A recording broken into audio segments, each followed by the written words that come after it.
Facebook কিংবা Instagram খুললেই চোখে পড়ছে একটাই জিনিস, লাল বা সাদা শাড়ি, কপালে টিপ, মাথায় ফুল পরিহিতা নারীর ছবি, অথবা কারো 3D মূর্তি আর তার পাশেই ক্যানভাসে আঁকা ছবি। এই অনন্য ডিজাইন মুহূর্তে নেটিজেনদের নজর কাড়ছে। কৃত্রিম বুদ্ধিমত্তা ব্যবহার করে তৈরি এই ছবি শুধু প্রযুক্তির নতুন দিকে তুলে ধরছে না, বরং আধুনিক ফ্যাশনের জগতের নতুন এক ধারা তৈরি করছে। আর সামাজিক যোগাযোগ মাধ্যমের নতুন এই উন্মাদনাকে বলা হচ্ছে ন্যানো ব্যানানা এআই শাড়ি।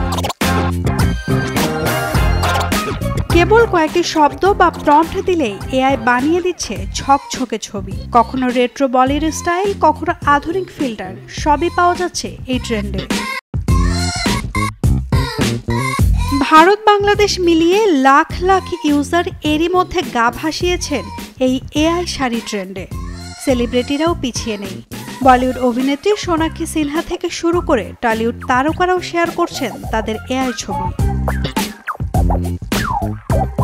শুধু শাড়ি নয়, সমান জনপ্রিয়তা পেয়েছে ন্যানো ব্যানানা 3D ফিগারিন, যেখানে নিজের ছোট্ট মূর্তি আর তার পাশেই থাকে এআই জেনারেটেড স্কেচ। তবে সবার কাছে সমানভাবে গ্রহণযোগ্য হয়ে ওঠেনি এই ট্রেন্ড।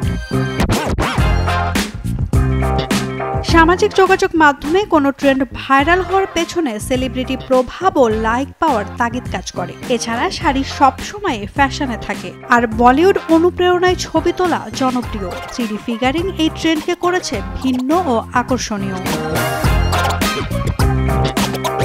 বিশেষজ্ঞরা বলছেন এআই ছবি কখনো ফটোগ্রাফির বিকল্প হতে পারবে না। তবুও প্রাইভেসি, কপিরাইট ও ডিপফেক নিয়ে বাড়ছে উদ্বেগ। এআই ছবি হুবহু বাস্তবের মতো না হলেও অপব্যবহারের ঝুঁকি থেকেই যাচ্ছে, বিশেষ করে কপিরাইট আর প্রতারণার ভয় থেকেই যায়।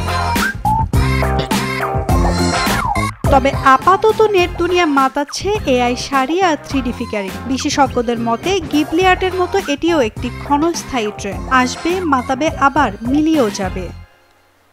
নাওমিন নাসরিন, ডেইলি সান।